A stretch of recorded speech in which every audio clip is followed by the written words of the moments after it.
KUOC, HD3 Detroit, KJAQ, HD3 Seattle, WBMX, HD3 Boston, and on AOL Radio and Yahoo Launchcast. Did an invasion from a parallel world help spark the Salem witchcraft hysteria in the 1690s? Did George Washington decide not to surrender to the British in 1777 because of intervention from an angel? Did a ghost save the life of a Governor-General of Canada? Hey, and welcome to the 151st broadcast of Behind the Paranormal with Paul and Benino. I'm Ben, and opening the show today was my co-host and partner in the paranormal, my dad. Today we honor the two nations where most of our listeners reside, Canada and the United States of America. July 1st was Canada Day, honoring the day in 1867 that Canada became a self-governing nation within the British Commonwealth. All right, and today, July 4th, is American Independence Day, for those of you that live in the United States. What many people don't realize is that there are several very interesting paranormal events that might have influenced the history of these two nations and certainly influenced important people. We remind our listeners tonight that the show is pre-recorded and we can't take live calls, but we do have a few emails from people that sent it in advance. Now, certainly one of the oddest stories in American history, and one of the least known, had to do with an alleged visit to George Washington by an angel who convinced the general not to surrender to the British during the low point of the Revolution in 1777.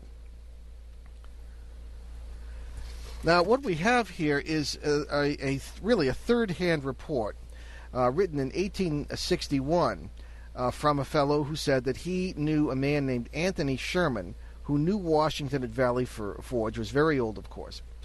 And he writes, our third-hand person writes, "The last time I ever saw Anthony Sherman was on the 4th of July, 1859, in Independence Square, Philadelphia.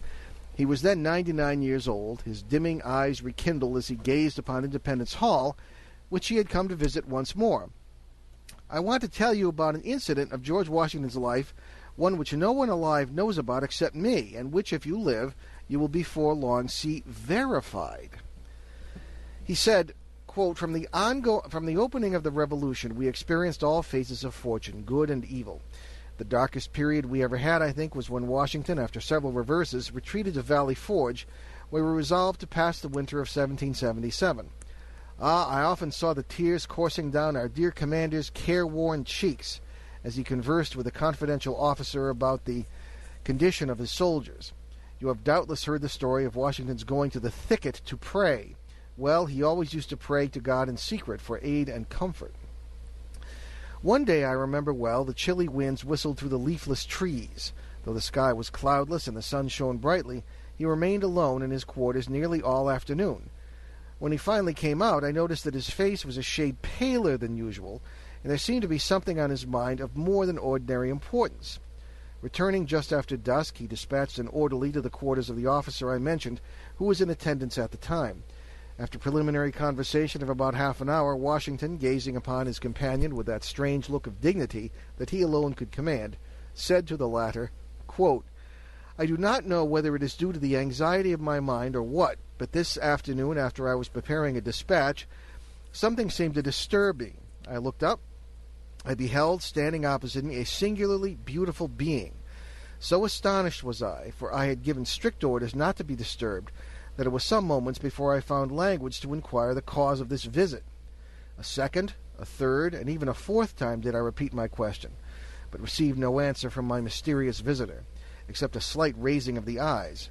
By this time I felt strange sensations spreading through me, and I would have risen, but the riveted gaze of the being before me rendered volition impossible. I essayed once more to speak, but my tongue had become useless, as though it had become paralyzed. A new influence, mysterious, powerful, irresistible, took possession. All I could do was to gaze steadily, vacantly at my unknown visitor. Gradually, the surrounding atmosphere seemed to become filled with sensations and grew luminous. Everything about me seemed to rarefy, including the mysterious visitor. I began to feel as one dying, or rather to experience the sensations which I have sometimes imagined accompany dissolution. I did not think, I did not reason, I did not move. All were alike impossible. I was only conscious of gazing fixedly, vacantly at my companion. presently I heard a voice saying, "Son of the Republic, look and learn." While at the same time my visitor extended an arm eastwardly. I now beheld a heavy vapor at some distance rising fold upon fold.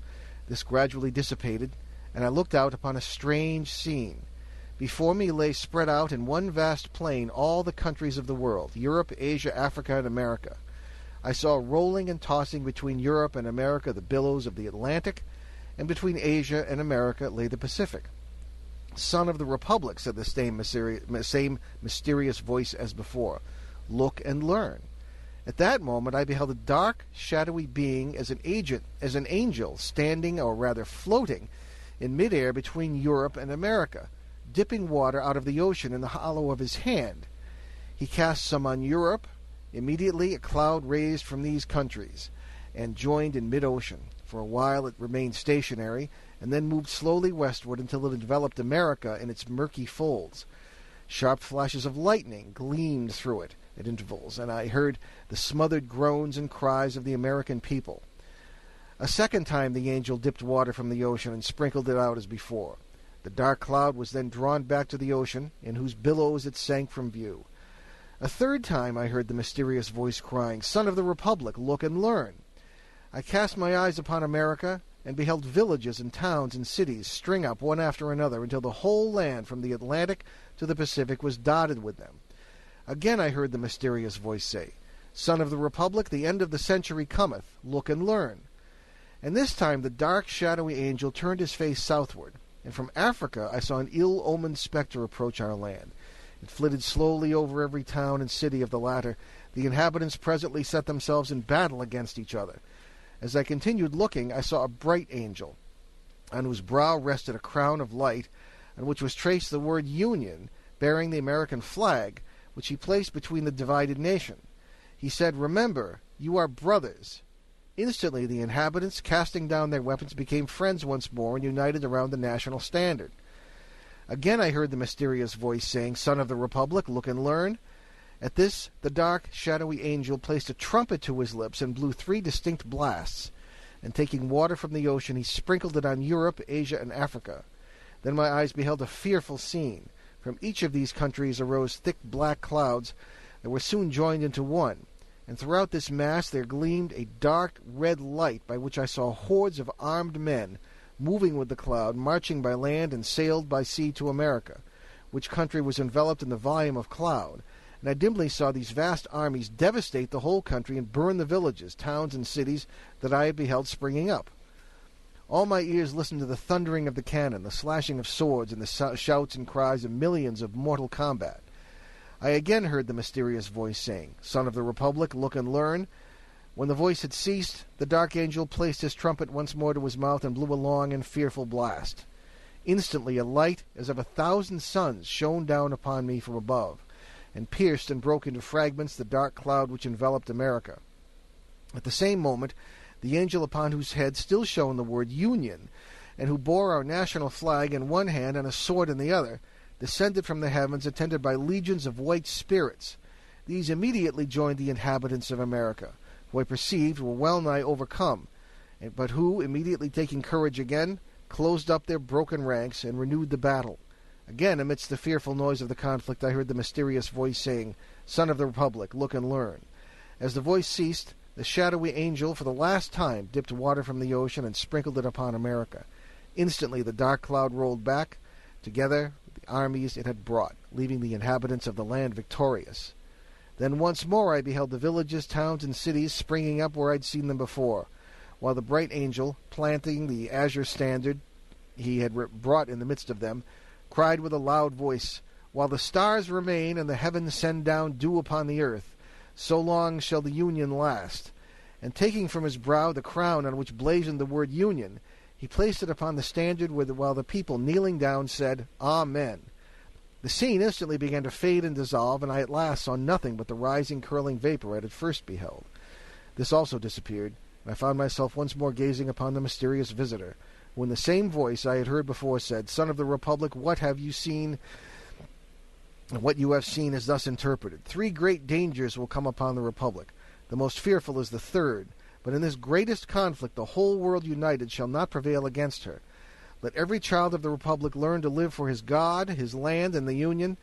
With these words, the vision vanished, and I started from my seat and felt that I had seen a vision wherein had been shown me the birth, progress, and destiny of the United States. Such, my friends, said the venerable narrator, were the words I heard from Washington's own lips, and America will do well to profit by them.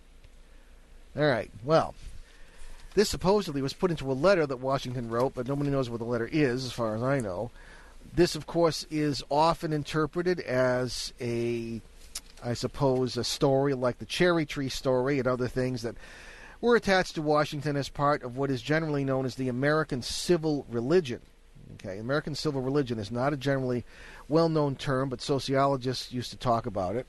Okay, what was it?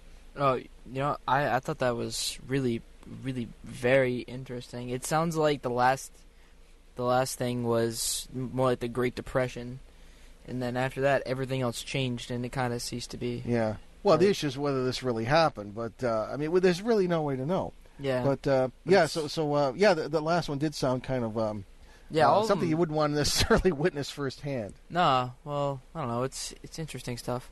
It is. There are those who swear this is true, that this really happened, and there are those who swear it's just like a cherry tree story. Because in this American civil religion that I mentioned, people like Washington, Jefferson, and Lincoln are essentially saints, and the public schools used to present them like that, or even the parochial schools. I came up through the Catholic schools, and these guys were saints. The American institutions were considered holy.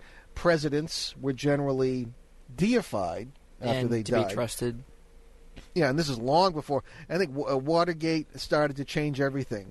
We found out we really couldn't trust our institutions, or at least the people who were running them at the time. And it seems that, I don't know, one might argue that since the civil religion stopped being taught in the schools, and at least instilling some sort of respect for American institutions, that some would say the country's fallen apart around our ears. Yeah. And is extremely divided because we don't have any course anymore. But anyway, we usually don't make political pronouncements on this show. But anyway, here's the story. Take it or leave it. Well, actually, the last thing it says in that, like one of the last things the angel says is something about like, as so long as you have faith in God or something like that. Yes. And now there's atheists like all over the place, and like the liberals are like changing everything. Yeah, well, again, we don't usually make, there are a lot of liberals. I'm just making connections. Sure, I know, I understand. Well, I don't believe in atheists. They don't believe in God. I don't believe in them. There is no such thing. Everybody worships something. Yes. But in any case, the end of this story, true or not, is very hopeful that they sort of stick to the basics, and you probably have some sort of salvation at the end. Okay. All right, so folks, we're coming up on our break now. We're going to be right back on Behind the Paranormal with Paul and Ben Eno on CBS New Sky Radio. CBS Radio's The New Sky. NewSkyRadio.com.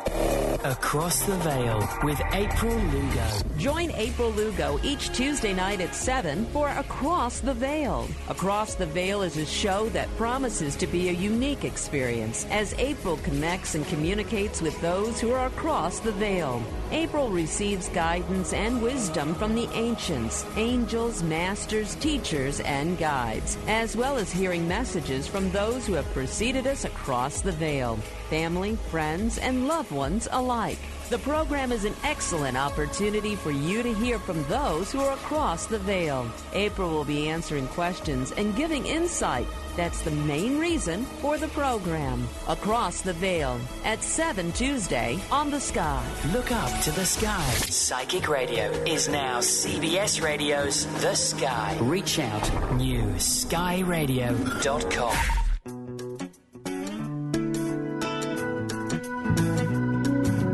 I'm not aware of too many things I know.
Psychic Radio is now CBS Radio's The Sky. Back to Behind the Paranormal with Paul and Ben Eno. Call now 248-545-SOUL. New skyradio.com. Believe. And welcome back to Behind the Paranormal with Paul and Ben Eno and our, I suppose you could call it our patriotic show in honor of the 4th of July and the 1st of July if you're Canadian. And we are going through some very interesting stories that supposedly occurred and have something to do with the history of either country. Now, an even stranger story than that George Washington one, if you can believe it, was the relatively well-documented invasion of Cape Ann, Massachusetts in 1692 by an apparent army of ghosts or aliens, depending on your point of view. Now, what makes me wonder is whether this was strategically placed to make things even worse for those who were accused of witchcraft, or even may even have started the witchcraft hysteria. But it's a very little-known story, but it is relatively well-attested. It is told by Cotton Mather, who was a famous Puritan minister and writer of that period, in his book, The Magnalia Christi, and on the authority of the Reverend John Emerson of Gloucester, who was the main minister in Cape Ann, Massachusetts, where Gloucester is, and the Salem area is not too far from there. It's all the North Shore of Massachusetts. How a number of apparitions dressed like gentlemen in white waistcoats and breeches kept that and the neighborhood towns in a state of feverish excitement and alarm for a period exceeding 2 weeks in that year. Neither of these ministers named in so far seems to have entertained a doubt that these unaccountable weirdos came from the devil and his agents in that area. So nobody was quite sure who these people were. At first, they thought that they were French soldiers who had descended upon them from the north in an attempt to just raise some mischief, if not start a war. But they did seem to be in human form, and they did seem to have some sort of purpose to what they were doing. Now, it's not very clear what that purpose was. The Spectres, as they were called, and they were called the League of Spectres, Spectre, of course, being an old name for a ghost, if that's what they were. It was appear to have been a harmless sort of people enough where they didn't do any injury to anybody or to the property of the people. They just sort of seemed to invite curiosity and gunshots, actually, thus laying their... but the fact was that they were spirits in the eyes of the people, and they weren't ordinary spirits at that, being so confidently vouched for by everybody in Cape Ann who saw them, and by such a high authority as this Dr. Cotton Mather, who seems to believe the story completely on the testimony of his fellow ministers. So anyway, this is apparently what happened. The witnesses are all persons of character, supposedly, at the time, and they were very credible people in business and farming and this sort of thing, because many, many people, several hundreds of people, saw these so-called invaders. So what happened was this. In the midsummer of that year, 1692, a fellow named Ebenezer Babson, and I've looked him up, and he really was there, who was a farmer on Cape Ann, living, of course, with his family there, almost every night began to hear noises as if some people were walking or running here and there around his house. Now, he, being out late one night and when returning home, saw two men come out of his own door, and then at the sight of him, they ran swiftly from the end of the house into the adjoining cornfield. Going in, he immediately questioned his family about these guys, and they promptly replied that no one had been in the house who shouldn't be there. Staggered by this denial, when he'd seen the guys coming out of his own door with his own eyes, Mr. Babson, being somewhat not afraid of much, grabbed his gun, of course, like a good colonial, and went out in pursuit of the intruders. When he'd gone a little way from the house, he saw the same men suddenly start up from behind a log and run into a swamp that was nearby. Now, until this, nothing was inhuman about these guys, and he just sort of assumed they were intruders. Now, Mr. Babson also overheard one say to the other, "The man of the house is now come, else we might have taken the house." That didn't sound too hopeful. And then he lost sight of them. Now, when this happened, people heard about it, and they expected an immediate attack. The whole family rose in amazement and went with great speed to the nearest fort, which was just a little garrison house. and it was a short distance off. They had only just entered it when they heard heavy footsteps, as if a number of men were trampling on the ground around it. Then Mr. Babson again took his gun and ran out, and again he saw the two men running away down the hill into the swamp. By this time, no one doubted that they were threatened with an Indian invasion, rather an invasion, the white people were invading, the Indian attack, that these men were the enemy's scouts, and that the danger was imminent. The next night, 2 nights later, Babson, for the third time, saw two men whom he thought looked like Frenchmen, one of them having a bright gun, such as the French Canadians used at the time, slung on his back, and both of them started towards him at the top of their speed. But Babson, taking to his heels, made good his escape into the garrison house again, and so he got away from them that time. When he got safely in, the noise of the men moving around outside was again distinctly heard. Not long after these strange things had taken place, Babson and another man named John Brown, I looked him up too, he existed, saw three men running around, and they tried to get a shot at them, but did not, because the strangers dodging about, doing their serpentine thing, they couldn't hit them. For 2 or 3 nights, these men, or devils in the form of men, as people came to believe, continued to appear in the same mysterious way for the purpose of drawing the Cape Ann men out into a wild goose chase after them. So they thought. On July 14th, Babson, Brown, and all the whole people in the men of the area saw within gunshot of them a half a dozen of these strange men, whom they supposed to be spying or reconnoitering the fortifications for an attack, or at least trying to decoy them into some kind of ambush. So the colonial residents at once went out in hot pursuit of these guys, and Babson, who seems to have always sought the forefront of the battle about this, maybe he was just curious, overtook 2 of these guys, and to good aim he pulled the trigger. But his gun misfired, and they all got away and hid themselves among the bushes. He then called out to his comrades, who immediately answered, here they are, and Babson, running to meet them, saw 3 men running out of the swamp side by side. He brought his gun to his shoulder, and with a pretty sure aim this time he fired, and all 3 fell as if they'd been shot. And almost beside himself, with upset, Babson cried out to his companions that he had killed all 3. But then, when he came up almost to the guys who were lying on the ground, they all got up and ran away, apparently without any kind of wound at all. Now, indeed, one of them gave Babson a shot in return, because these people apparently had some kind of guns, and the bullet narrowly missed him and burying itself in a tree, from which it was afterward dug out and preserved as a trophy of this weird kind of firefight in the family of Mr. Babson. I don't know the Babsons, and I've never seen it, but it's worth, somebody might want to look that up. Babson thought this was a pretty dangerous situation, and he went behind a tree and reloaded. Some of his friends came up, and they all charged together at the spot where the fugitives, they thought, lay concealed. And again, the specters, as they called them, started up before their eyes and ran, all in different directions. One, though, they surrounded and hemmed him in, and Babson, getting a fair shot at him, saw him drop.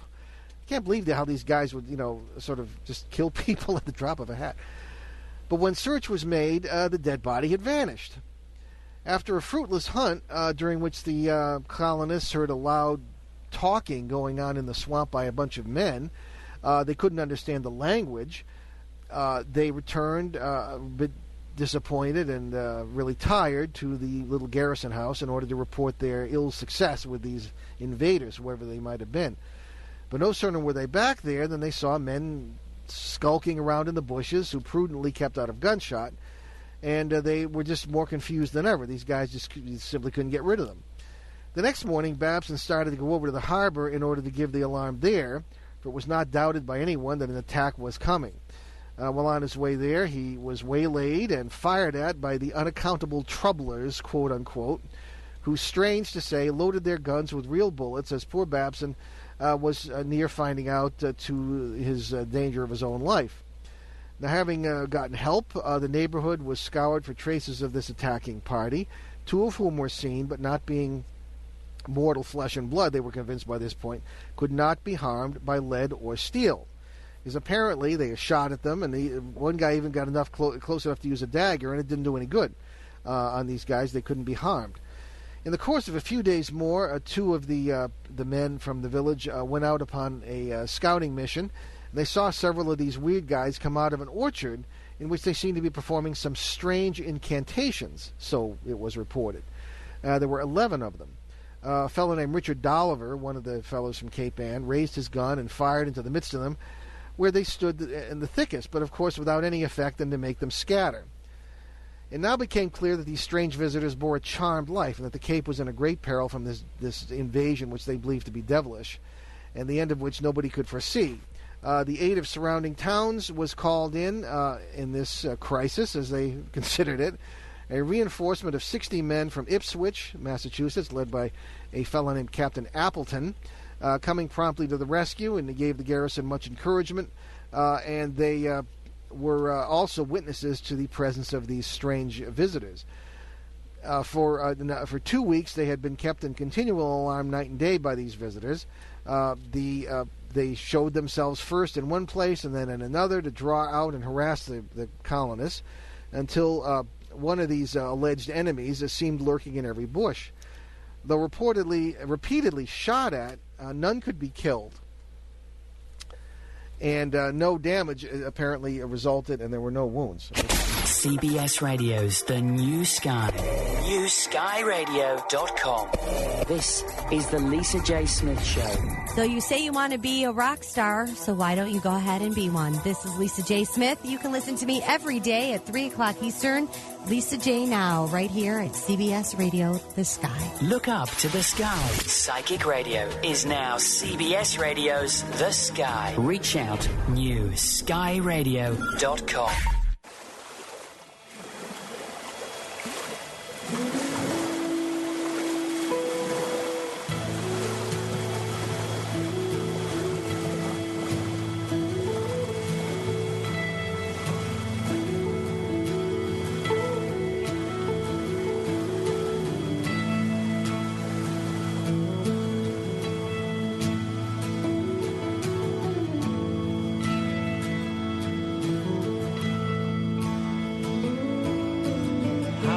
Special people change. How many lives are living strange? Where were you while we were getting high? Slowly walking down the hall, faster than a cannonball. Where were you while we were getting high? Someday you will find me caught beneath the landslide in a champagne supernova in the sky. Someday you will find me caught beneath the landslide in a champagne supernova, a champagne supernova in the sky.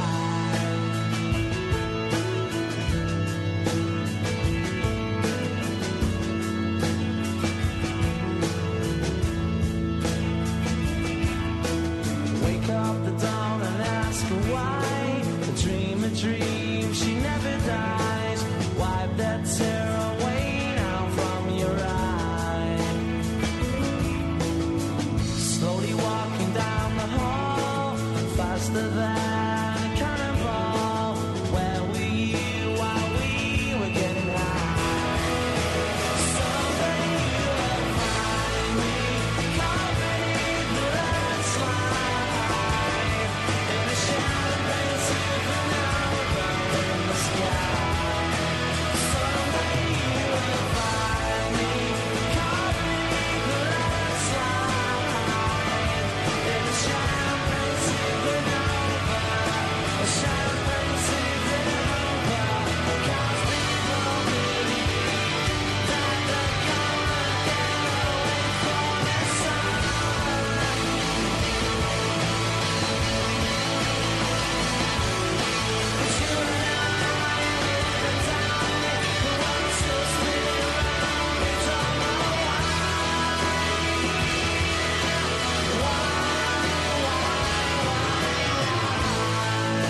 now CBS Radio's The Sky. Back to Behind the Paranormal with Paul and Ben Eno. Call now 248-545-SOUL.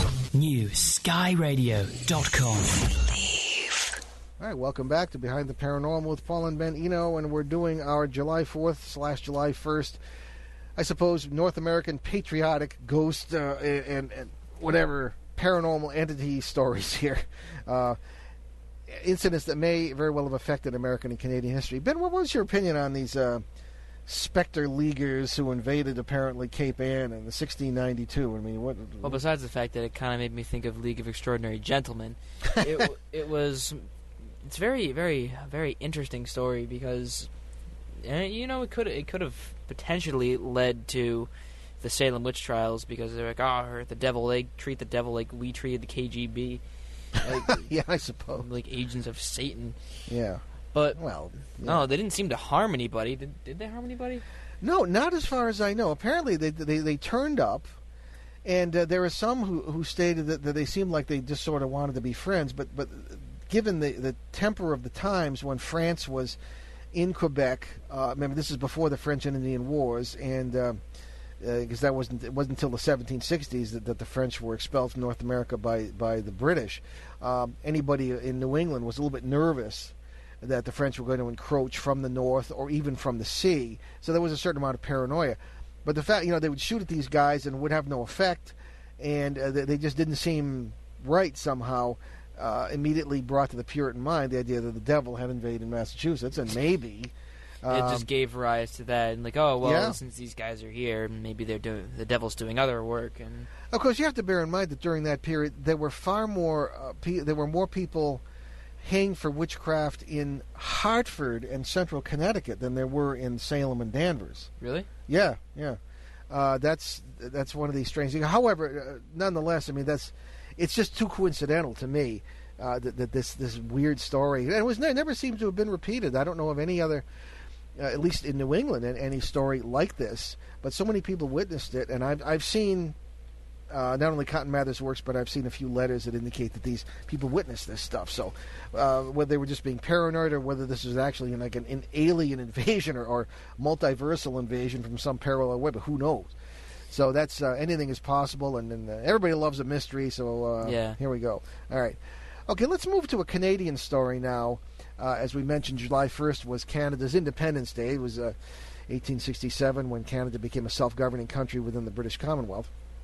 And we will honor that with a really, really weird story having to do with Lord Dufferin, otherwise known as Frederick Temple Hamilton Temple Blackwood. Hey, you're going to upset the Brits. It's a really long name. I just thought it was kind of funny. We have a couple of relatives with titles in English. I don't let. Yeah. Anyway, the third Governor General of Canada, who insisted to his dying day that his life was saved by a ghost.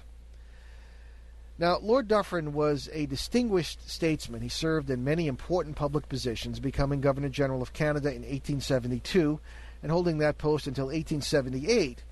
During a period of rapid change and development in Canadian history. He was one of the most activist and most popular governors general. I guess he didn't mess up because in 1884 he became Viceroy of India, probably the most distinguished position in the British Empire next to the throne itself. Now, Lord Dufferin claimed that in 1878, I don't know what month, but he might have been Governor General still, he had seen a ghost who saved his life. Late one night, while staying in a manor house in Ireland with a friend, he looked down and saw, out of his window that is, from his bedroom, looked down and saw a man walking across the lawn carrying a coffin on his back. The man stopped and looked up at Dufferin, and they stared at each other for a moment. His lordship claimed that the face was unbelievably contorted and malicious. Then the man continued on into the shadows and disappeared. Dufferin said he thought the whole event was just a bad dream. Maybe it was. Some 10 years later, Lord Dufferin, then British ambassador to France, was about to enter an elevator at the Grand Hotel in Paris, when he recognized the elevator operator as the man he had seen in that garden in Ireland that night, carrying the coffin on his back. So as a result, he naturally refused to enter the elevator, and a moment later, the elevator cable broke, it crashed, killing everybody in it, including the mysterious man.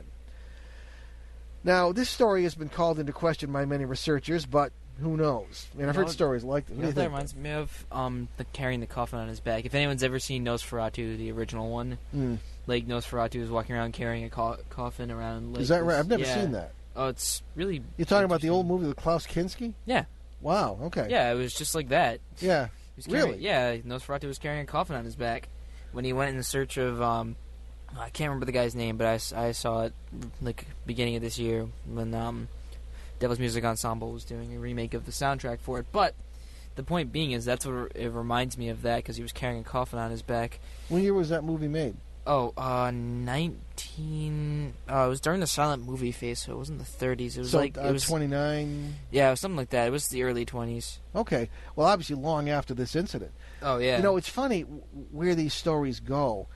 It's perfectly believable that the whoever wrote the script for that movie may have seen this story and maybe used that image. Yeah. Because you know what's really strange, not to get off the subject here, but in Rhode Island we have in southeastern New England in general, there are a lot of vampire stories, believe it or not, from the really the late 1700s through the late 1800s. Oh yeah, they actually found remains of someone's grave that they thought was a vampire, and there were all these bones that were all mutilated and put in different ways so it would stop vampires, etc. Yeah, really strange. And I'm also, when I'm not running around and exploring the paranormal, I'm a historian, and I've written something about this and done some research on it. My friend Michael Bell, who's the Rhode Island State Dr. Michael Bell, who's the state archaeologist here, I should say the state folklorist here in Rhode Island, has done the same thing. Written a great book called "Food for the Dead." You should read it. And his idea was that, and he has had no more luck than I have figuring out where these beliefs came from, obviously from Europe. But there were a number of occasions, especially one in Exeter, Rhode Island, the famous Mercy Brown case, which I mentioned in my book, Faces at the Window, where he was convinced that she was rising from the grave and sucking the blood of her own relatives. Strangely enough, some of the early vampire stories were that they would only prey upon their own relatives. Okay, now we don't know relatives who do that, but they usually don't merit being dug up and having their hearts burned on a rock next to the grave. Yeah. You still see the rock to this day. So, interestingly enough, when Bram Stoker, the author of Dracula, died, I can't remember quite the year, it was in the 20th century, among his papers were found clippings about this Exeter, Rhode Island case. And one wonders if perhaps poor old Mercy Brown, this poor girl to whom this was done, was not at least one of the inspirations for the great classic Dracula. Yeah, well, also it came from Vlad the Impaler, who would supposedly drink the blood of his enemies. But, as you know, from Samaria, was it ancient Samaria? The writings of the first appearance of vampires in writings, they were literally translated to life-sucking ghosts. Yeah, and we work with them or against them all the time. We call them parasites, and they literally suck the energy and the life out of people to some degree, and I think that's where the folklore comes from. But yeah, I know off this tangent back to this story, but yeah, this story is really very interesting. People see all these strange things all the time, it's take it as signs and things like that. So I guess he's just one of the people that just sees signs. Or he could, as he suspected, may have just had a bad dream, but that doesn't mean it's not real. Yeah, in a real sense. And later on, but perhaps it did save his life. There are many who said he just made this up. But of course, as I always tell the skeptics, you weren't there. Psychic Radio. PsychicOnAir.com. The Wake Up Call with Ellen Tom. Even though I love him and I'm worried about him, it is a blessing in disguise because I'm doing things to help me take better care of me. Good for you.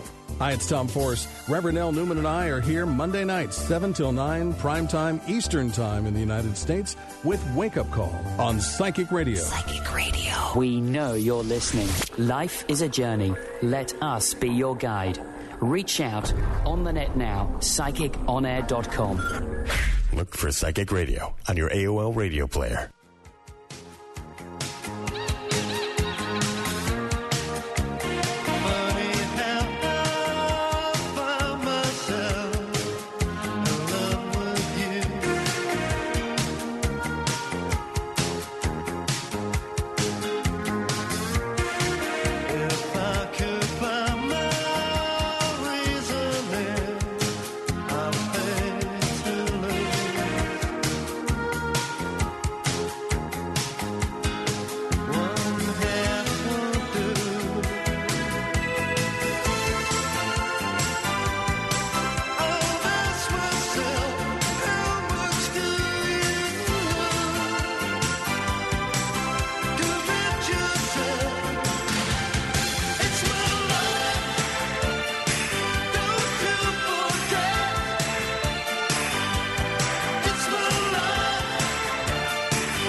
Psychic Radio is now CBS Radio's The Sky. Back to Behind the Paranormal with Paul and Ben Eno. Call now 248-545-SOUL.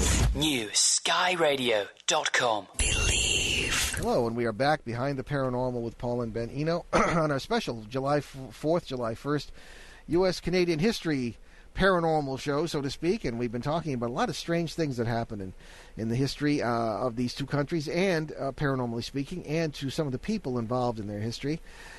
Now, here's another one that's does come up now and then in history and folklore, and it is angels appearing in wartime to help one side or the other. It's sort of a common theme, or you might say a propaganda tool, especially during the First and Second World Wars. One of the more well-attested stories came from some Canadian soldiers who were training for the D-Day landings in and around the grounds of Woodchester Park in the Cotswolds region of England. That's where our good friend Paul Devereux lives. Yep.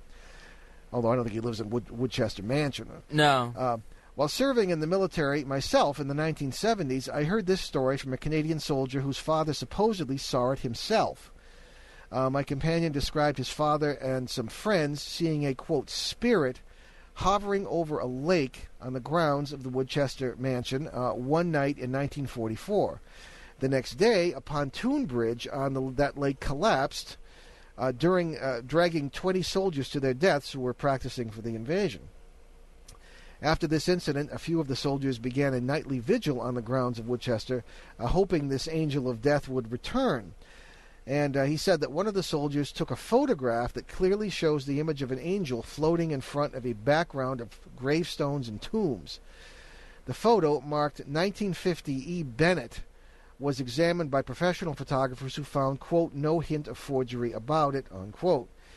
You can see this photo on the Talking Points page at www.behindtheparanormal.com. Just look for the Talking Points link, and it'll take you to that page, and the top one, the first one, is going to be the one you'll see for this show, and there's that apparently something that looks almost to me like a lion with wings, but see for yourself. Yeah. One witness later wrote, I could see what looked like long white robes. It had no feet, and there were shapes like wings behind its shoulders. I can't prove what I saw was an angel, but I swear it's the truth, unquote. So when you look at that photograph, does it? You think it shows the angel of Woodchester? Well, you decide for yourself. Actually, you know what's interesting about that? You know how it kind of reminds me of Mothman. Oh, you're right. Have you seen the picture? No, it just got put up on the site today. All right, well, we'll take a look after the show. Yeah. Now, this alleged angel was supposedly captured on movie film 8 years later in 1952. Not sure where you can see it. I'm sorry to say. I actually looked on YouTube and I couldn't. I was going to say check YouTube. Well, there are some. It looks like some feral ghost hunters running around in Woodchester in the house, and they supposedly have some kind of lights going by in the cellar, but it's not this. This photo is rather dramatic, and if it's legitimate, it is quite something. Now, there are whole websites with supposedly pictures of angels on them, and you can see rising out of fires and flames. And there's one famous one of one apparently crossing a lake, which the photographers have sworn to me is real, because I believe they wanted to be on the show at one point, and they kind of got lost in the cracks there. But it's quite interesting. Also, remember that photo we had? Excuse me, one of our early shows, we had. Someone from Maryland send, and this is still on the Talking Points page, and I believe the show is Were There Angels in Maryland or something like that. But a fellow who was a friend of someone I know and trust sent a photograph of their fishing trip along the Potomac River in Maryland, and remember in the sunglasses? Oh, of the yeah. man, there was a beautiful white robed figure reflected. I thought it was a little girl or something. I don't know. It was a rather Christ-like. Yeah. And he says his life has changed since then, and things are much more positive in his family. And nothing bad at all. Certainly all good things. Yeah. And this kind of makes me think of that. Although with this one, he had 20 guys drowning, so it's not quite the same. But anyway, this the image did kind of remind me a little bit of that. So again, who knows? I think there are things that happen that we just I don't know. Maybe shouldn't even try to explain. Just have the experience. Because but still, it reminds me a lot of Mothman, like with the bridge and things like that. Absolutely right. Yeah. It like foretells us I didn't things even like think that. of that. It's like, I don't know. You see all these.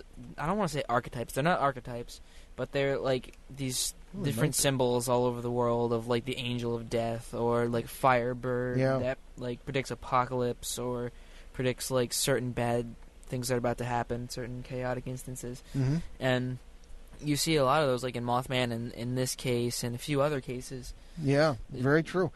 For those of you who might not know, the Mothman case was really strange. It occurred in America, West Virginia, as a matter of fact, and pretty much the whole Ohio Valley in the mid-1960s. People would see a moth-like, well, actually a man-like figure with, most described it having no head, but where the shoulders were sort of bright red eyes and wings, such as this, or no shoulders and just a head and no neck. Yeah, that sort of thing. It depended on who you were talking to. But very large, usually very tall, maybe 8 feet. Would fly and chase cars at up to 100 miles an hour. When Ben and I were in that area in 2003, we actually talked to people who had remembered Mothman or something walking on their roofs at night, red eyes looking in windows, poltergeist activity, UFOs, you name it. All sorts of interesting things that we would characterize as a paranormal flap or outbreak. And in our opinion, you had a number of worlds blending. And it all ended when the bridge collapsed. All ended when the bridge collapsed, the Silver Bridge. And we crossed the new one ourselves a few years ago on the way to actually, Alabama. Very, very good movie to watch about this is Mothman Prophecies. Yeah. It's got a cult following, and it's I like it very much. I think the concepts are extremely interesting. If you like scary movies, this is scary because all this stuff actually happened. Yeah. Well, I don't know. The movie is based on the book by John Keel, whom I must express sorry we did not get to know before he died a few years God ago. rest him. But he was there and witnessed a lot of these, or at least talked to a lot of the witnesses, and he was very prolific in writing a very interesting book about these incidents, from which the movie was kind of drawn. And the fellow in the movie, played by Richard Gere, of course, is based on John Keel and some of his experiences there. But again, a very, very good film. We'd recommend it. Maybe you like it, maybe you won't. We think it's great. But in any case, very similar to you're right, Ben. It does kind of remind me of the Mothman case. Yes. Okay, well, let's get kind of coming down to the wire here. Tomorrow night, we're going to continue this theme on our local New England show, and we'll give you can find out at the end of the show how to listen to that. This is a letter from Pam, an email from Pam Gallardo in New York City, who heard me on the Crossroads Paranormal. Were you on the show? You were on the show, weren't you? No. Oh, you weren't? Okay.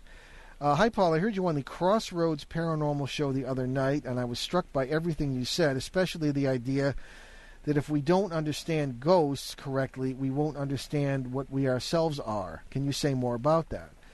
Okay, well, essentially, I've been saying that a lot lately. What that means is that our vision of ghosts has all too often been, and is very largely still based on the spiritualist ideas of the 19th century.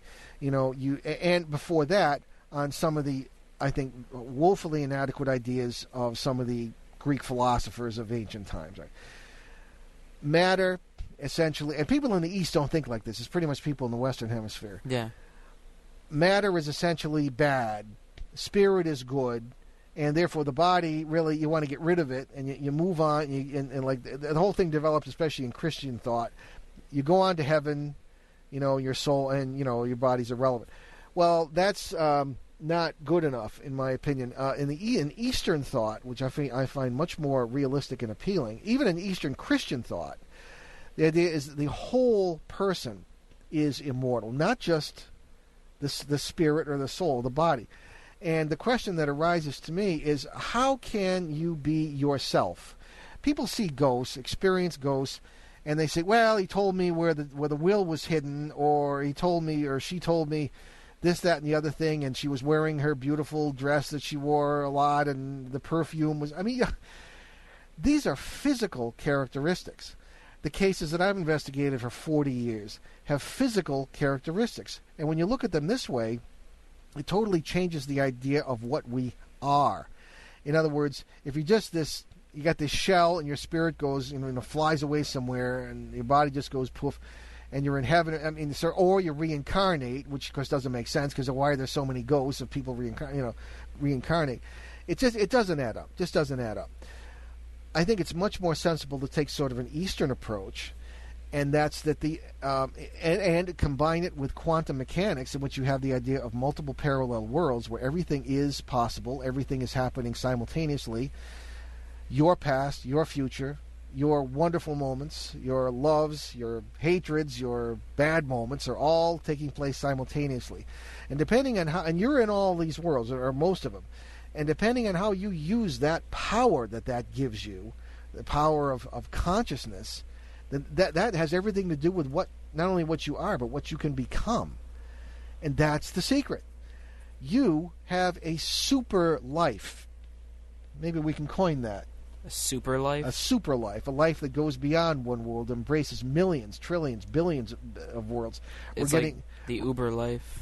Yeah. Except The Germans can call it that. We're getting used to the term trillions because we talk about the national deficit. But anyway, I mean, these multiple lives, and the more you discover, the more you tie into them, the more you grow. I think that is the essence of spirituality. So if you think ghosts, if you realize that ghosts are not just the remnants of something, but the ultimate possibility of everything for this particular person and for you yourself, it changes your whole vision of yourself. It changes your whole vision of the universe, of our relationships with each other, of our relationships with the world, of the destiny of the human race, of your destiny. And it's the first day of school. So that's what I mean when I say that understanding ghosts in what I believe or what we believe is the correct way. You can understand yourself in the correct way, get out of your own way, take the artificial walls out of your way, and start to grow in ways that you have never conceived of before. So many ways. Absolutely. And so I hope we can convey that in future shows as we go. Okay, so we are down to the end of the wire here, and we'll just give you a quick roundup. All right, so if you missed our second 3-hour special on the Rendlesham Forest UFO incidents, you can hear the podcast at www.behindtheparanormal.com or at CBS radio site, www.newskyradio.com. And there's a lot of technical glitches, so just forgive us for that. But there is a lot of very good witness testimony and some very historical events that happened. Absolutely. And our next Rendlesham broadcast will be on July 25th, Sunday. And we got to hurry up here. So I want to thank our producer, Will Kosnick. See you right here next Sunday, July 11th, 7 p.m. Eastern, 4 Pacific, CBS New Sky Radio, newskyradio.com. We'll be back with our good friend Murray Silver, whose always controversial presence was mysteriously cut off last time we tried to have him as a guest. So Murray is a Hollywood and Washington insider with some fascinating views on all things paranormal, pretty much all things in general. So that's it.